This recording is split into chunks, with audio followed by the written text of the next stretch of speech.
Sir और आना sir जी sir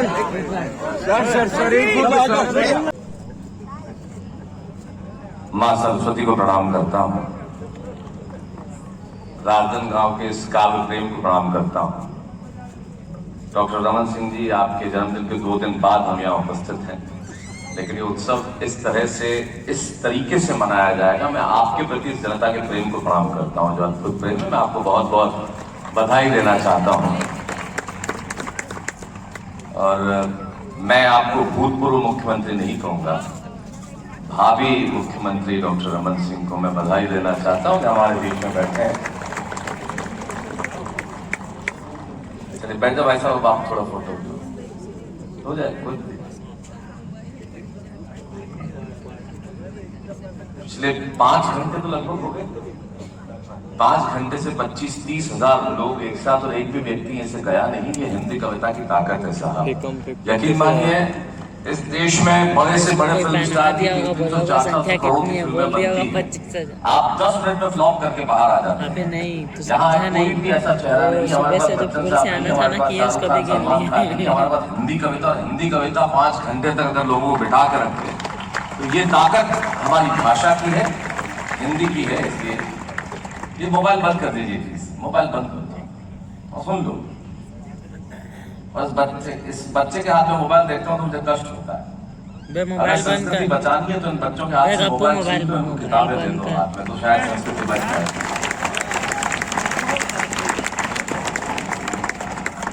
5वीं क्लास की बच्ची नहीं होगी जिसके हाथ में मोबाइल है। और जब हम 5वीं क्लास में पढ़ते थे, इसी बात से खुश हो जाते थे, 6वीं में पेन मिलेगा। सही बात सही है। पेन के चक्कर में आप पेन में घूमते थे। सही बोला। मत मोबाइल, और रिकॉर्ड करके करेंगे भी क्या? देखिए, मैं मोबाइल का विरोधी हूँ डॉक्टर रमन सिंह साहब, क्योंकि हम सब लोग इसका इस्तेमाल करते हैं, लेकिन हम समझ ही नहीं पा रहे कि हम इससे क्या भूल रहे हैं और क्या खो रहे हैं। हमें पता ही नहीं। हम लोग इतने संवेदनहीन हो गए। अभिषेक के किसी का एक्सीडेंट होता तो रिकॉर्ड करने लगते हैं, बचाते नहीं है। पिछले दिनों मैं एक वीडियो देख रहा था, कहीं आग लगी एक बिल्डिंग में, लोग कूद रहे थे जान बचाने के लिए, लोग वीडियो बना रहे थे। उस समय में हम फायर ब्रिगेड को फोन कर सकते थे, पुलिस को फोन कर सकते थे। हम समय नष्ट कर रहे थे, हमने सोचा ही नहीं कि हम क्या खो रहे हैं। और आपने मोबाइल ने सब कुछ ले लिया आपका। आप समय इस पे देखते हैं, घड़ी छीन ली। आप तारीख इस पे देखते हैं, कैलेंडर छीन लिया। आप हिसाब इस पे करते हैं, कैलकुलेटर छीन लिया। इससे हमारे रिश्ते और बच्चे छीन लिए। और मुझे देखने का आनंद का एक क्षण बचा, ऐसे तो बचा लीजिए। इसलिए इस मोबाइल को जेब में रख लीजिए। मैं चाह रहा हूं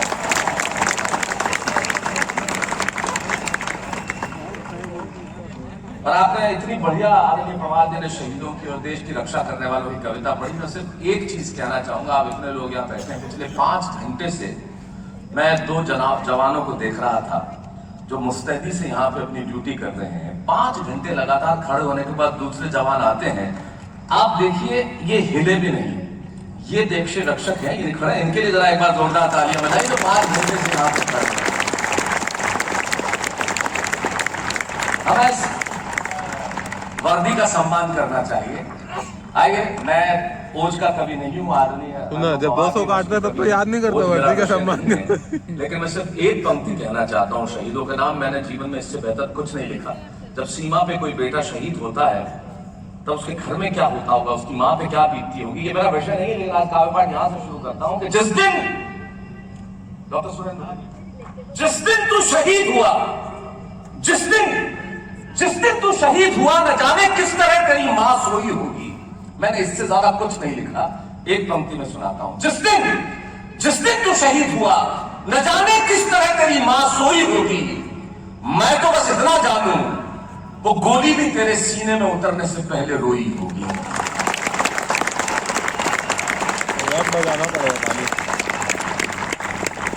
जब देश की रक्षा को ऐसे जवान मुस्तैद हो तो हमें चिंता करने की आवश्यकता नहीं है।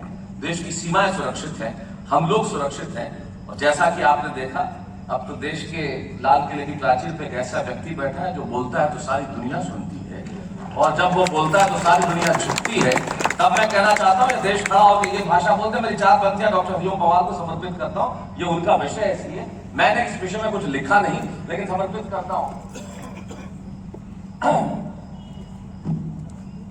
मैंने कहा कि हमारे उड़ाने विध्वंसक नहीं है, सचमुच हमारे इरादे विध्वंसक नहीं है, हम लोगों ने कभी विध्वंस नहीं किया।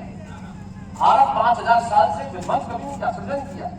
सचमुच हमारे इरादे विध्वंसक नहीं है और अकारण युद्ध के हम भी प्रशंसक नहीं है। 140 करोड़ लोगों का देश ये खड़ा होकर भाषा बोल दे तो किसी हलीम बवाल को तालिबान के खिलाफ कविता लिखने की, आतंकवाद के खिलाफ कविता लिखने की जरूरत नहीं पड़ेगी, जो भाषा मैं बोलने जा रहा हूँ। और ये भाषा मुझे खुशी है कि देश की लाल किले की बातचीत में बोली जाती है और सारी दुनिया सुनता है कि सचमुच अब हमारा इरादा विध्वंसक नहीं है, अकारण युद्ध के हम भी प्रशंसक नहीं है, अहिंसा के पुजारी है हम, लेकिन सुन ले दुनिया अहिंसक है हम, नपुंसक नहीं है।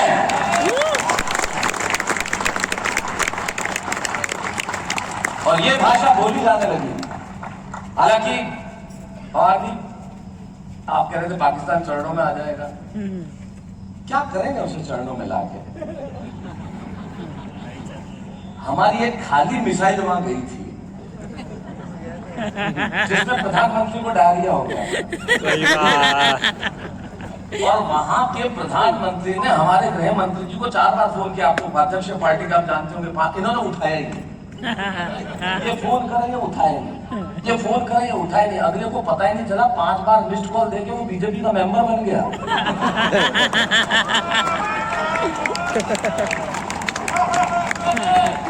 अब उस पाकिस्तान की हम क्या चिंता करें? और जब तक ये 2 हमारे बैठे हैं ऊपर, उधर से आवाज जब तक ये 2 बैठे आप चिंता मत करना। थोड़े दिन में स्कूल के मॉनिटर भी बीजेपी के हो गया, आप चिंता ही मत करो। अरे वो लोग तो भाई चेहरा उतर गया है, कुछ करने की आवश्यकता नहीं है।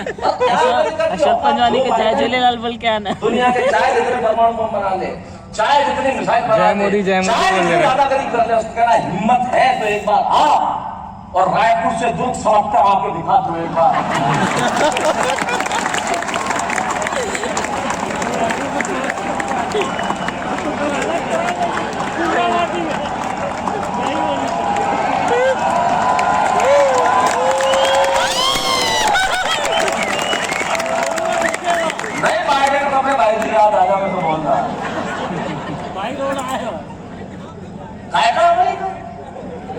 एक पंक्ति में कहता हूं, अगर आपको समझ में आ जाए तो आपने इतनी लंबी बात की पहुंची एक पंक्ति में कि पाकिस्तान ने अमेरिका ने पूछा पाकिस्तान को तो भाई क्या है, हमें उधार चाहिए, कर्ज दो। तो पाकिस्तान ने मांगा हमें कर्ज दो, तो अमेरिका ने कहा कि हम तुझे कर्ज क्यों दें? बोले क्योंकि तुम हमारे बाप के दोस्त हो। ये सही है। अरे यार सही है। मैं ऐसी लंबी बातें करूंगा ही नहीं, फेंक के दूंगा सीधे। देखते हैं दुकान में जाकर मत बोलना, ग्राहक लगता है। हाँ भाई, डॉक्टर साहब मैं राजस्थान का आदमी, आप तो राजस्थान के समझी हैं, तो आप तो मेरे भी समझी हुए, कोटा से आप बेटी लेके आए, बहू लेके आए हैं, तो आप हमारे भी समझी हुए। मैं जोधपुर का, जोधपुर में रावण को जो है दामाद मानते हैं, क्योंकि मंदोदरी जो है वो जोधपुर की थी। जोधपुर में रावण को दामाद मानते हैं और सारे देश में दामाद को रावण मानते हैं। कुछ नहीं करते इनडायरेक्टली जोधपुर का भाई वो तो आओ अब आप मस्ती में आ जाओ, बिल्कुल बिल्कुल मस्ती में आ जाओ, कुछ करने की जरूरत नहीं, क्योंकि मेरे पास पवार जी जितना पावर है ही नहीं।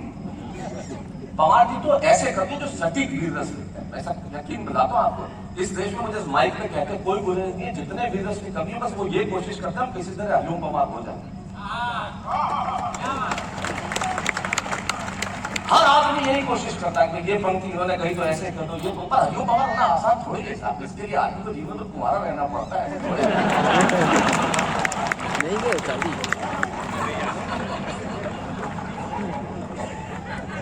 बस। अरे रख देना भाई, मोबाइल करेगा क्या इसका, तो काशा बाधा भी है तेरे को।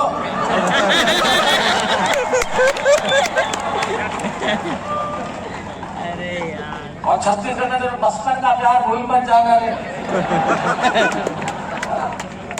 करना क्या है, मोबाइल से रिकॉर्ड करके भेजोगे किसे यार?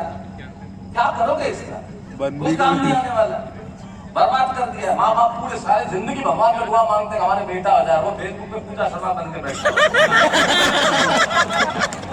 पूजा शर्मा बन के बैठा हाँ मस्ती में आया हुआ सब। मुझे मस्ती दिला देना, बहुत थका आया हूँ, लेकिन एक बात कहना चाहता हूँ, अगर मैं रंग में आ गया तो आज की रात राजनांदगांव को भूलने नहीं दूंगा। बस मैं तो रंग में ले आना एक बार करता है जी है। तुम्हारी आवाज तो निकल नहीं रही है, उम्र देखो तुम्हारी, और इस उम्र में ऐसा चरित्र, और वो भी रमन सिंह जी के पीछे बैठ के। कुछ तो शर्म करो यार, ये आपने बहुत आजादी दे रखी है रमन सिंह जी। अच्छा झुका के ताकि पास में बीवी दे, आप घर जाना तुम यही बैठी, अभी कहेंगे इनको रास्ते में आयोडेक्स खरीद लेना। हाँ तो ये कहेंगे चोट तो लगी नहीं, बोले घर तो चलो।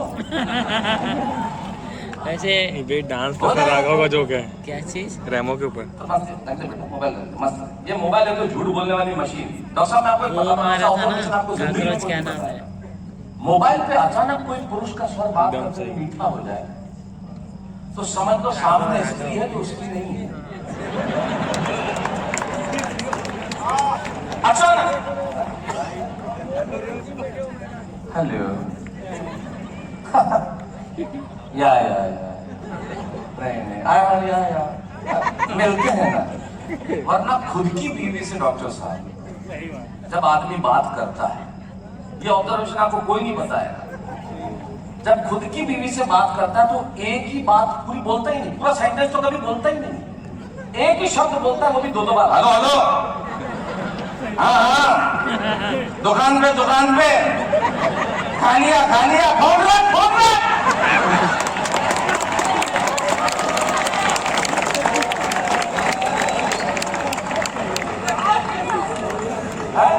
अब ये पवार जी भी ऐसा जिन्होंने जीवन में बात नहीं की है, सुनिए नहीं किसी ने।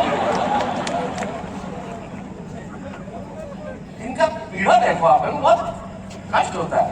तो क्या करे आदमी, तालिबान खून खराबा करेगी तो करेगा बेचारा, उनका है कहीं तो नहीं करेगा। ये तो हमारा बड़े जैसे कहते हैं ना जागरूक व्यक्ति। मैं बहुत बड़ा फैन, मैंने जिंदगी का पहला कमीशन 42 साल पहले, और मेरे से पवार जी का रिश्ता जो है प्यार का, स्नेह का, मोहब्बत का, मजाक का, यकीन नहीं मानेगा। अभी जब बैठे तो मैंने 1000 रुपए दिए इनको अभी, हाँ, और इन्होंने 500 एक्स्ट्रा और खींचे। ये सच है, झूठ नहीं, मैं सही बता रहा हूँ। काट करते ही बैठा, मैंने कहा बहुत बढ़िया पढ़ा आपने दोस्त। देखा ना अभिषेक, आपने देखा 42 साल पहले पहला कवि सम्मेलन मैंने पढ़ा था, उस पहले कवि सम्मेलन मुझे 100 रुपए मिले थे। मैंने 5000 दिए थे, कुल 1500। 100 रुपए, एक तो तारीफ कर रहा हूँ, बीच में बोल के खराब कर रहे हो अपनी गति हाथ में। 100 रुपए 1980-81 में मिले थे, जिसमें 20 रुपए इनका हिस्सा था, मैंने बात करी थी। लेकिन वो 20 रुपए किसी 20 अरब 20 करोड़ से कम नहीं है साहब, क्योंकि उन्हीं उसने वो ताकत नहीं करना आगे खड़े हुए। और बाबा जी मेरे बहुत प्रिय है, इसलिए मैं कह सकता हूँ, इनको कहता हूँ, मजाक का मेरा रिश्ता भी है, तो बहुत सटीक वीर इसके कवि हैं। वरना हमारा वीर इसके कवि इतने जोश में आ जाते हैं और गलत जगह पे जोश में आ जाते हैं। एक गया बैंक में पैसे निकलवाने, थोड़ा वॉल्यूम बढ़ा देना भैया, तो बैंक वाले ने कहा पैसे नहीं है, और तुम मान्य को उधर।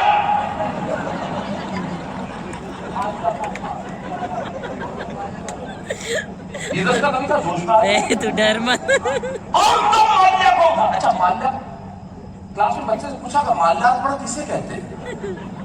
बोले सरकारी बैंक जनता का माल लेके जो माल्या को अर्पण कर देते हैं उसे माल्यार्पण कहते हैं। तो शंभू ध्यान रखियो तू,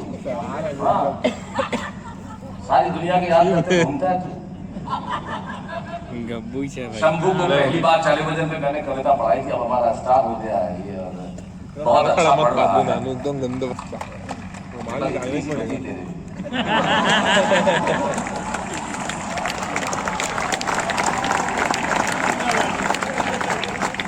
एक तो ये दोनों बैठे हैं इधर,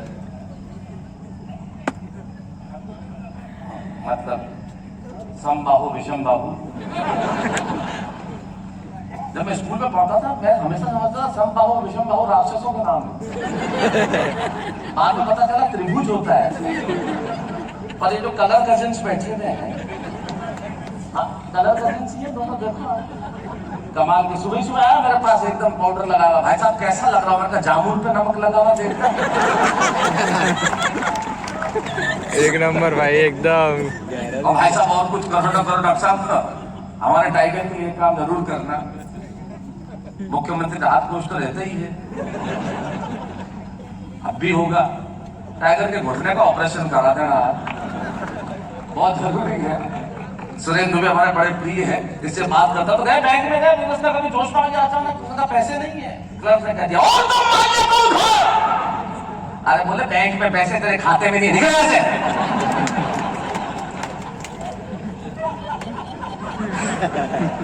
गलत जगह जोश आ जाता है, गलत जगह जोश आ जाता है। अब रात को 2 बजे धीरज को कभी उठा, आप दोनों रक्षा में ही खड़े हुए हो ना? उल्लंघ बोल रहे हैं, गार्ड लोग बाउंसर को रक्षा में ही खड़े पता होने नहीं बोलते भाई हैं। साहब, इनको देख के आदमी डर उड़ जाए। कटप्पा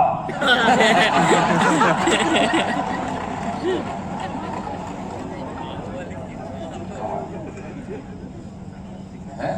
नहीं झुकेगा तो कोई सवाल ही नहीं।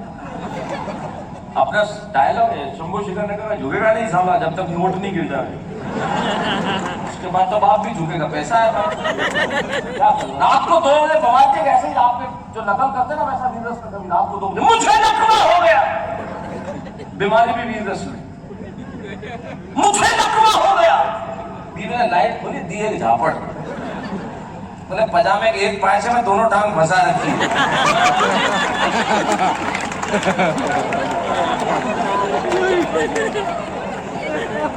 और उसमें पजामा चूड़ीदार,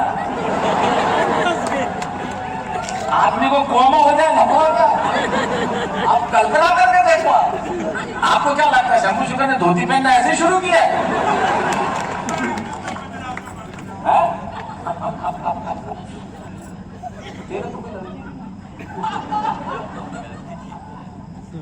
ये देखो ये जीवन का आनंद। फिर भुवन जी प्रेम के गीत पढ़ रही थी, क्या था वो, नदिया के पार ले जाओ सावरिया, क्या था वो? चल चल पढ़ते थे क्या नदिया के पार, हैंडपंप खोते जाके, इधर नदी है बीच में, उस पार ले जाने की इसमें क्या मतलब क्या चाह क्या है उस पार ले जाए? इस पार ले आधार कार्ड नहीं है, राशन कार्ड नहीं बना हुआ है, पैन कार्ड नहीं इधर पानी नहीं आता है, बिजली नहीं है क्या उस पार? और ये मेरे को गीत कभी समझ नहीं आया। मैं तुम्हारे लिए सब कुछ कर सकती हूँ, कोई कुछ नहीं कर सकता। मैं ट्रेन में तुम्हारे लिए कुछ कर सकती हूँ, 29 का पहाड़ा सुना, बोल चल। सुना लशिका को छत पे खड़े होकर गालियां दे रही, नहीं बोलता ये कोई तरीका थोड़ी। 19 का सुना दे तो देगा भाई।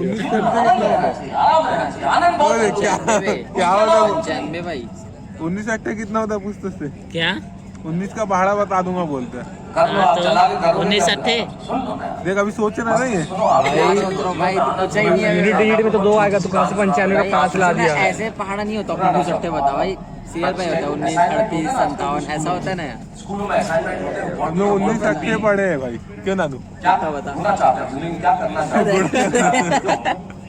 19 अट्ठे पढ़े हम लोग। ठीक है, लिखा I want to be engineer, बहुत बड़ा लंबा आर्टिकल लिखा है, लिखा I want to be happy।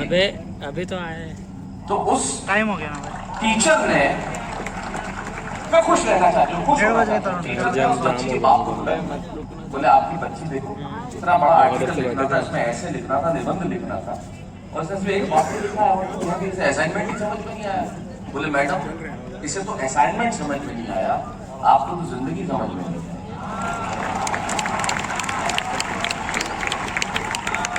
ये खुशी होना बहुत आवश्यक है जीवन में। चले प्रयास ये खुशी आनी चाहिए।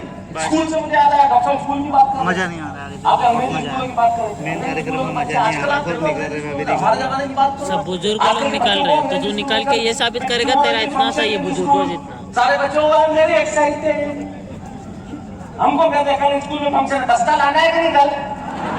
एकदम सही बात भाई। कल फंक्शन है तो उसको बोलते ना कल तुम्हारी बेइज्जती लाना है। ये आजकल के बच्चे एक बटर स्कॉच आइसक्रीम खरीदने जाते हो, एक बटर स्कॉच दे दो, एक वनीला दे दो, तो हमने देख 2 रुपए वाली, 5 रुपए वाली, एक ये जो खराब हो गया। हमारा बचपन में दादा कितना उससे मिलता। ये स्कूल के बच्चे आजकल के ले जाते हैं, मैं देखा है स्कूल के बच्चों को वहाँ चिड़ियाघर में लेता है, चिड़ियाघर में बच्चों को ले जाते, तो बंदर सो रहा था तो एक दूसरा बच्चा don't disturb monkey sleeping, don't disturb monkey sleeping. हम जाते थे पत्थर मारते हो, बहुत सो रहा है। जिंदगी बहुत थी, तारक मेहता का उल्टा आपको जिंदगी बचने क्या होगा अक्सर क्या बची नहीं है। तरुण भाई बुलाएगा, ऑटोग्राफ देगा सबको फिर। अबे नहीं, मेरे को ऑफर है टप्पू के लिए, नहीं जा रहा हूँ लेकिन तेरी उम्र देख यार, भाई को ऑफर है डब्बू की। भाई ऑटोग्राफ दे दे यार, मेरे को बाद में नहीं मिल पाएगा। वही बोल रहा हूँ। लोटा नहीं बन सकता। और उसके जो वो नहीं है उसके लिए वे, बहुत- हाथी का बेटा अलग किस्म का टैलेंट इसको बुलाया है। सुनना भी क्या बोल रहा है? टैलेंट बहुत अलग टाइप का टैलेंट है। इसको बुलाया है। सुनना। क्या नाम है उसका? डराते गोली गोली भाई ये सोनू हमारा बेटा इंजीनियर सोनू के लिए आया ना तेरे को ऑफर। फोन मत कर। सोनू सोनू जिसकी सब बॉयज लोग लेते हैं। सोनू के कारण तो जा रहा पैदल हूँ। जाएगा हाँ पैदल जाएगा गाड़ी खड़ा ना पुल के नीचे खड़े किए ना। सांसों की आवाज सुनते बुलाएगा और हो क्या। मैं आपको बताऊं डॉक्टर साहब, आप तो राजनीति में आप नहीं है, सोशल मीडिया पे इतना नहीं एक्टिव रहते हो, आपकी टीम रहती है, देश के लोग रहते हैं, हम लोग घंटा इतना बड़ा चेहरों से बात करते हैं। क्या चीज है वे घंटा पांडे साहब व्यक्तित्व से बात दिल्ली नहीं ले करते, जाइए चरित्रों से बात नहीं करते, हम चेहरों से बात करते हैं। मैं अक्सर कहता हूँ अगर ये व्हाट्सएप 1947 के पहले आ गया होता तो देश आज तक ब्लैक आजाद ब्लैक बोल रहा हूँ, काला काला क्या है वो? बॉक्स सब है चुकिया। आज तक नहीं होता। हम एक दूसरे को मैसेज डालते हैं, इस मैसेज को इतना फैला होगा अंग्रेज देश छोड़ के भाग जाए। अरे सही में बे। हम नहीं होता, हम यही करते रहते हैं। तब मैं कहता हूं कि सहजता थी, सादगी थी, बंदगी थी। ये व्हाट्सएप और फेसबुक नहीं थे ना, तब जिंदगी थी। हमने जिंदगी खत्म कर दी और हम चेहरों से बात करते हैं। आप खूबसूरत चेहरा देखिए, तुरंत लोग बात करने के लिए तैयार हो जाएंगे। लेकिन आप किसी पुरुष के लिए तैयार हैं तो माफ करना, नेहा कक्कड़ जी मेरी मित्र है। जिस देश में नेहा कक्कड़ जी के सोशल मीडिया पे 70 मिलियन फॉलोअर हो और आशा बोलते थी कि सिर्फ 3.5 लाख तक ये बात करनी पड़ती है जो मैं करने जा रहा हूं। यानी प्रतिभाओं से तो हम बात कर ही नहीं रहे, हम सिर्फ चेहरों से बात कर रहे हैं। जिसका मैं उदाहरण देता हूं, कोई अच्छा चेहरा देख ले बस हम सोशल मीडिया पे, फिर आप देखो लोगों के फ्रस्ट्रेटेड कुंठित लोग एक साथ चालू हो जाएंगे। आप कल्पना कीजिए भुवन मोहिनी का चेहरा, ये अपने सोशल मीडिया पे एक स्टेटस डाल दे, आज मैं लोकल बस से बाजार गई, मतलब कार लेके जाती होगी, लिख दिया आज मैं लोकल बस से बाजार गई। अब आप नीचे फ्रस्ट्रेटेड लोगों के कमेंट देखना, मान लो भुवन मोहिनी का चेहरा, भुवन मोहिनी का कमेंट लिखा है सोशल मीडिया पे स्टेटस डाला, आज मैं लोकल बस से बाजार गई। पहला कमेंट हाउ स्वीट, दूसरा तुम कितनी सहज हो, तीसरा तुम्हारी मासूमियत का जवाब नहीं, चौथा अगली बार जाओ तो हमें भी ले जाना स्वीटू। देखते जाना। यही स्टेटस शंभू शिखर डाल,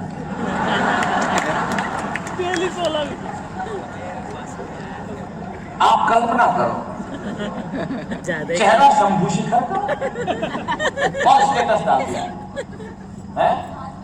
हाँ वही सेम स्टेटस, चेहरा शंभू शिखर का साहब और सेम स्टेटस, आज मैं सुरेंद्र जी आज मैं लोकल बस से बाजार गया, पहला कमेंट तो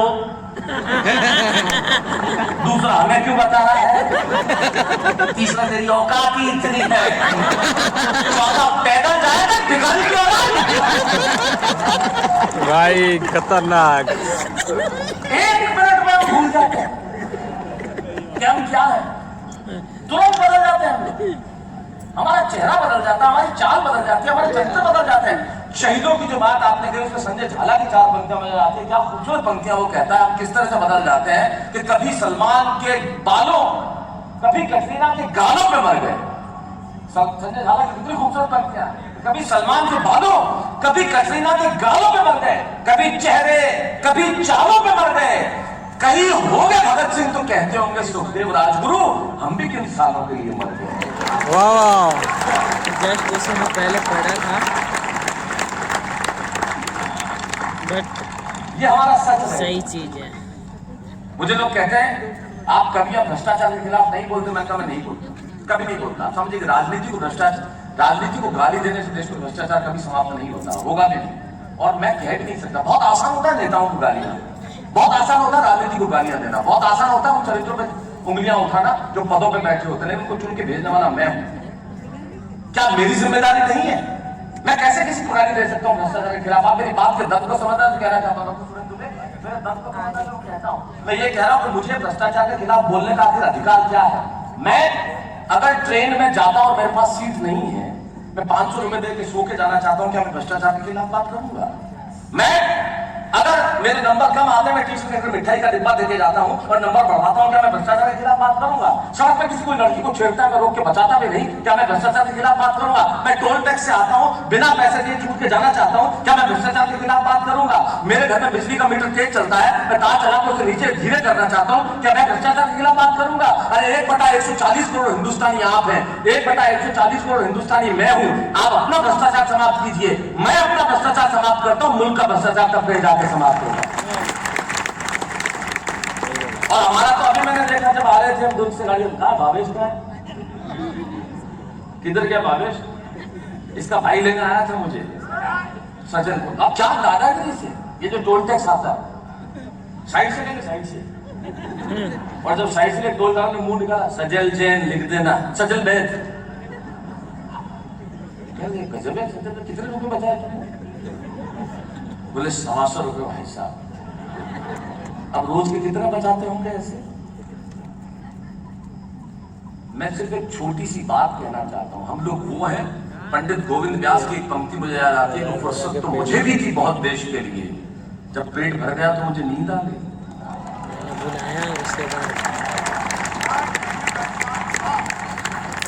हम लोग वो हैं जो चाय की दुकान पे बैठ के अखबार पढ़ते हैं और उसमें खबर होती है कि बाल मजदूरी कराने वालों को तो फांसी पे चढ़ा देना चाहिए। ये छोटू 3 चाय ला।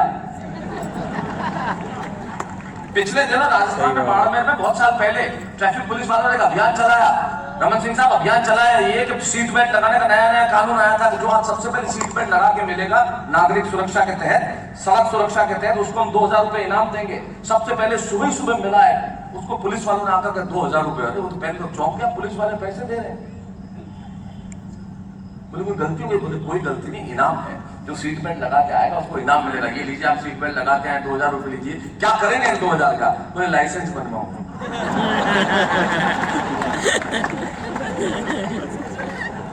हमारे लोग कुएं में भांग पड़ी हुई, हम लोग करेंगे। अच्छा, लेकिन हम लोग जानते हैं क्या करना, हम जीवन में आनंद आना चाहिए। डॉक्टर भगवान जैसा आपका मेरे जीवन में खुशी आनी चाहिए। हम मारवाड़ियों की औलाद, विशुद्ध मारवाड़ी। डॉक्टर रघुराम साहब, मैं तो जोधपुर का प्योर मारवाड़ी, हमारे बचपन से सिखाते थे आनंद एक ही चीज में है, किसी चीज में भी नहीं है। कौन बनेगा करोड़पति में आया मारवाड़ी? अभी तो बच्चन साहब सवाल करते हैं, बताइए 7 करोड़ मिल जाओगे तो क्या करोगे? बोले गिनू क्या? क्या करेगा आदमी उसमें यार? सवाल ही कैसा है? क्लास में टीचर मुझे मैथमेटिक्स पढ़ा रहे थे, देखो मारवाड़ी को मैथमेटिक्स, बोले खड़ा हो जाओ, मैं खड़ा हो गया। बोले तुम्हारे मैथमेटिक्स में आप देखा हो, उदाहरण देके पढ़ाते हैं, तुम्हारे पिताजी की पेंट की एक जेब में 100 रुपए है और दूसरी जेब में 150 रुपए। अच्छा, ये मैथमेटिक्स के उदाहरण मुझे जीवन में समझ में नहीं आया।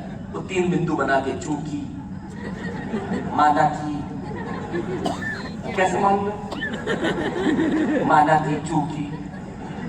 हमारा जमाना तो ऐसा था, इन बच्चों को आज कहो तो मोबाइल फोन मिल जाता है, हमें 5 रुपए के लिए नारी डांस करना पड़ता था 2-2 घंटे तक, तो नहीं मिलता था हमें कोई। तो क्लास में टीचर मैथमेटिक्स पढ़ा तो बोले खड़ा हो जाओ, मैं खड़ा हो गया। बोले तुम्हारे पिताजी की पेंट की एक जेब में 100 रुपए है, दूसरी जेब में 150 रुपए, इसका क्या मतलब? इनका पेंट किसी और की है। मैं जानता हूँ मेरे बाप की पेंट में क्या हो सकता है, बस क्या रहा है इसमें, क्या हो? अश्लील आदमी, गंगा हो सकता है, हिसाब का कागज हो सकता है, मेरी कल्पना के घोड़े कहां दौड़ रहे हैं? इतना अश्लील आदमी। बोले भाई साहब, मेरी पड़ोसन ने मुझे नहाते हुए देख लिया, तो मैंने कहा कि क्या चाहता है? बोले बदला। ये तो फैमिली शो। तो टीचर गणित पढ़ा रहे थे, बोले पिताजी की पेंट की एक जेब में 100 रुपए है, दूसरी जेब में 150 रुपए, क्या मतलब? मैंने कहा पेंट किसी और की है। बोले नहीं, गणित पढ़ा रहा हूँ, पिताजी 100 इधर से दे दे, 150 इधर से दे दे, इसका क्या मतलब? मैंने कहा बाप किसी और का है। अटक नहीं है मेरा बाप। मैं जानता हूं वो सोच समझ के खर्च करने वाले इंसान है। हमारे भिखारी आ गए उनके पास, बोला आपके पड़ोसी ने बहुत कुछ खिलाया, आप कुछ दीजिए। इन्होंने हाजमोला दी, खिलाया ले बचा। बोले खा के आया तो बचा, कितनी देर खाता रहेगा। एक बार वो आगरा गए, उन्होंने ऑटो वाले को पूछा, बोले ताजमहल का क्या लेगा, बोले बेचना ही नहीं है। अरे बोले चलने का, बोले 150 रुपए। तो इन्होंने बोला 150 क्यों, 100 में ले जा। तो ऑटो वाला बोला 100 में कौन ले जाएगा, बोले बैठ नीचे। मैं तैयार हूं। ये तो गप्पू वाली बात हो गई। मैंने खुद हमारे घर पर शमशान घाट के लिए लोग, अच्छा आप देखो लोग मांगने भी कैसे आते हैं।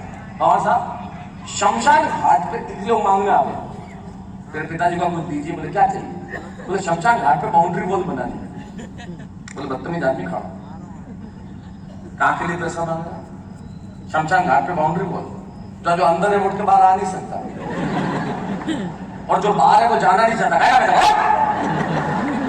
अच्छा मेरे चाचा जी तो उनसे भी आ गए, रमन सिंह साहब, लोग अनाथालय के लिए उनसे कुछ मांगना है, उन्होंने तो औलाद दी।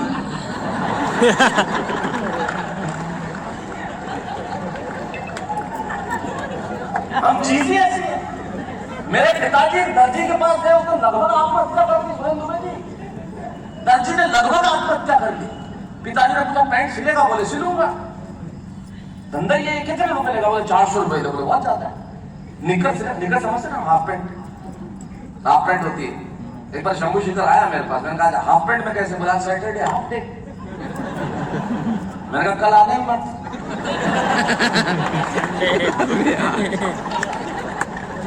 समझ गया, रहने का ही जब समझ में आया ताली बजाओ, मेरा क्या रहने रहा।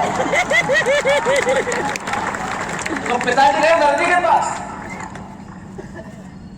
बस तेरा रिपोर्ट क्यों कर रहा है, तुझे देख बाल कैसे पड़े। पिताजी दर्जी के पास गए, उन्होंने लगभग आत्महत्या कर दी। दर्जी ने बोले पैंट सिलेगा, बोले सिलूंगा। कितने लेगा, बोले 400 रुपए। 400 बहुत ज्यादा है। निक्कर, बोले हाँ उसके कितने, बोले 100 रुपए। बोले हाँ तो निक्कर ही सिल दे। अब वो नाप लेने लगे, बोले कितनी लंबी रखे, बोले जमीन तक।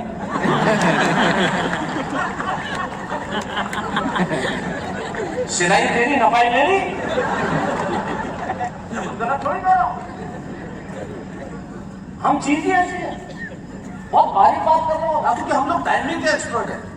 सिंह साहब टाइमिंग के एक्सपर्ट इसलिए पांडे जी, मुझे नहीं मालूम यहाँ के जितना समझ की मेरी टिप्पणी बड़ी मशहूर हुई। हम लोग टाइमिंग के एक्सपर्ट इसलिए हैं कि हम सब लोग चाय में पार्ले जी बिस्किट डुबो के खाने वाले लोग, उसमें सबसे इंपॉर्टेंट है टाइमिंग। बात सही है। पतंजलि आप 1 सेकंड जल्दी उठा लो बिस्किट कठोर का कठोर, और 1 सेकंड देरी कर दो ढूंढते रहते होंगे। और फिर आदमी भूतपूर्व मुख्यमंत्री क्यों नहीं हो, ढूंढता जरूर है आगे बिस्किट कहाँ गया है। ये हिंदुस्तानी है ना कल्चर से, है तो इसी कल्चर के। हमारी कल्चर तो यही है। हिंदुस्तानी से बढ़कर किसी का अवसर हो सकता है क्या, दुनिया में किसी का नहीं हो सकता। हमारे कोई जीत ही नहीं सकता हमसे। एक जगह को बड़ा पुल बनवाना था, पांडे साहब आप तो संसद में बैठते हैं, पुल बनवाना था। अरे पुल बनवाना था तो टेंडर कॉल किया गया था, चाइनीज आया, बोले कितने लगेंगे, बोले 6 लाख। 6 लाख क्यों, बोले 3 लाख मेरी टेक्नोलॉजी के, 3 लाख लेबर। एक अमेरिकन आया, कितने, बोले 12 लाख। 12 लाख क्यों, बोले टेक्नोलॉजी बेटर है मेरी, 6 लाख लेबर 6 लाख टेक्नोलॉजी। अपना भी गया है, बोले 26 लाख। बोले 26 क्यों, बोले 10 आपके।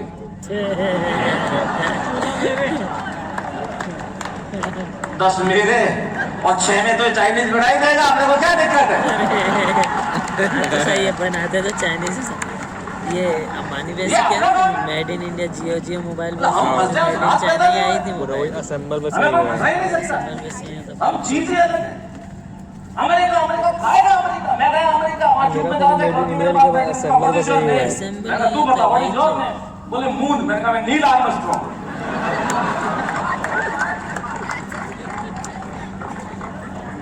हम तो फतेह करने वाले लोग हैं। जो आप देखो ये हमारा कमाल, मुझे नहीं मालूम कितना समझ में आएगा, लेकिन हमारा कमाल देखो सिंह साहब, हम फंस ही नहीं सकते। मैं एक बार ट्रेन में आ रहा था बहुत साल पहले की बात है, बैंगलोर से बॉम्बे के ऊपर लेटा हुआ था, नीचे 2 साहब बैठे हुए चाचा भतीजा आपस में ऐसी बातें कर रहे, कोई कान खड़े हो गए। हाँ तो वही तो बेटा सब याद करके आया है तू, तेरा नाम क्या बच्चे, सम्यक बोथरा, अरे वाह क्या बात है सम्यक, हाँ बहुत अच्छा। अरे हाथ और खड़े, चुनाव लड़ना है तेरे को पार्षद का? बेटा मत करना ये काम, तो लड़ने बहुत दुखी है। चुनाव लड़ना बहुत बुरी काम होते हैं बेटा। हमारे मोहल्ले के नेताजी आज हमारे उधर की बात है, उस एरिया के किस पार्टी के कहूंगा नहीं, बहुत गली सकरी थी तो आ रहे थे, मैंने कहा सर रास्ता दीजिए, बोले मैं गधों को रास्ता नहीं देता, मैंने कहा मैं देता हूँ।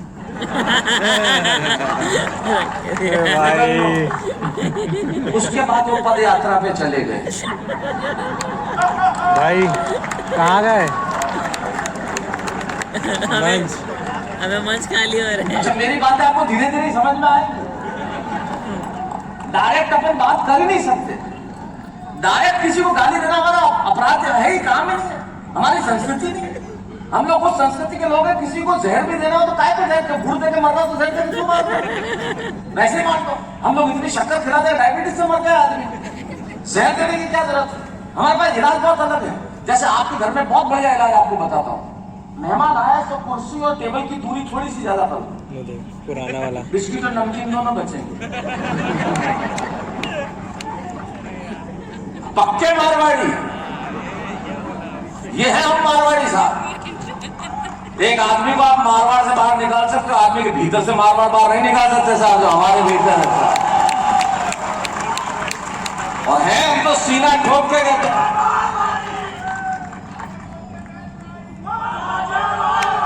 वाह भैया वाह, तुम तो नेतागिरी में होता है, ये कमाल हो रहे हो तुम यार। शांति रखो ना यार, धंधा करो अपना, फालतू नेतागिरी क्यों करो? अपना पैसा कमाने का ध्यान रखो तुम, जो तुम्हारा काम है ये हमें करना है, तो जो हमारा काम है। अरे हम लोग वही लोग हैं, हम लोग जानते हमारे जेल में चला गया। अब आप देखना कितनी कमाल की बात है, ऐसा मजा आएगा करें, जिसको समझ में आ गई मजा आ जाएगा। जेल में गया तो उसके पिताजी का लेटर आया, तू तो जेल में चला गया चोरी वोरी करके, अभी तो खेत पड़ा है, कल मेरे को फसल बोनी है, तू जेल में, मैं अकेला बूढ़ा आदमी, इसको फसल को क्या करूँगा, खेत को खोदू कैसे? बोले उसने वापस चिट्ठी लिखी, खेत को खोदना मत, जो सोना चुराया वही गड़ा। जैसे ही चिट्ठी पहुंची 3 दिन बाद पुलिस भी पहुंच गई और सारा खेत खोद दिया।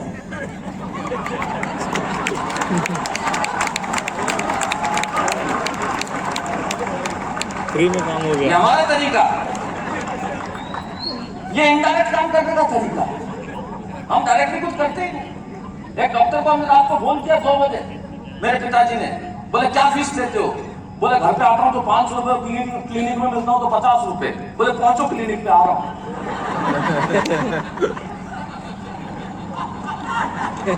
हम बता रहे।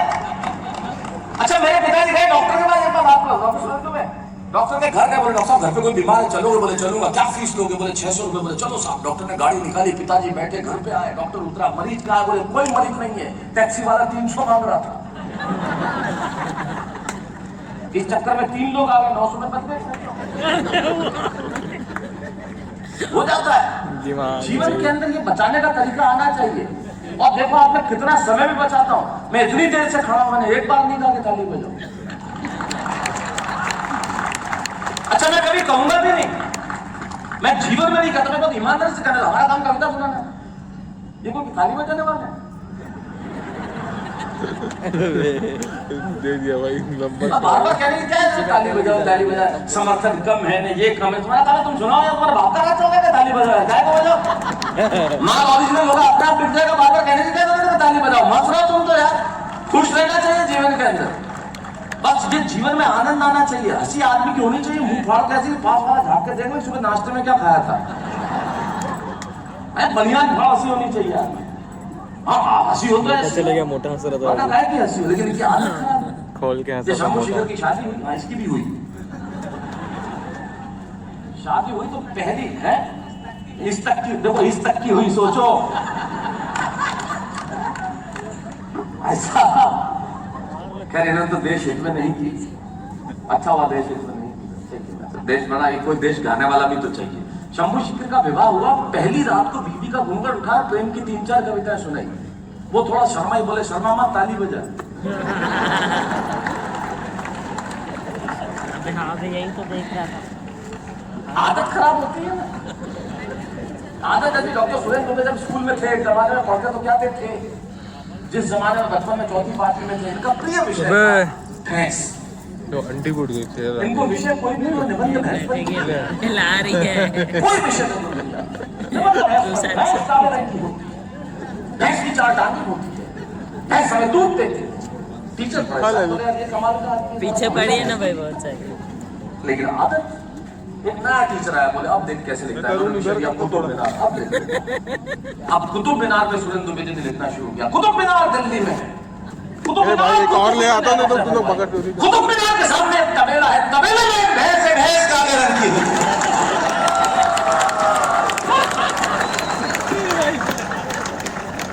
भैंस की 4 टांगे होती है। आदत होती है ना, ये शंभू शिखर प्राण जाए पर मोजा न जाए। 2 किलोमीटर दूर से पता चलता है कि आ रहा है। मोजा जब चमड़ी बन जाता है तभी उतरता है। मैंने चाय वाले को बुलाना फिर। बहुत वर्ष पहले आया, जब मैं हॉस्टल में था, उस वक्त पढ़ता था। मेरे बोले भाई साहब, मैंने कहा मुझे दो। आदत की बात बता रहा हूँ, आदत कैसी होती है। बोले भाई साहब शाम को खाना, मैंने कहा मैं तो खुद किसी की पार्टी में जा रहा हूँ, कोई शादी का खाना था वहां जा रहा हूँ। बोले मैं भी चलता हूँ। मैंने कहा चल तू, अच्छा मत मैं नहीं उठा पाऊंगा ना भाग जाएंगे। क्योंकि 42 से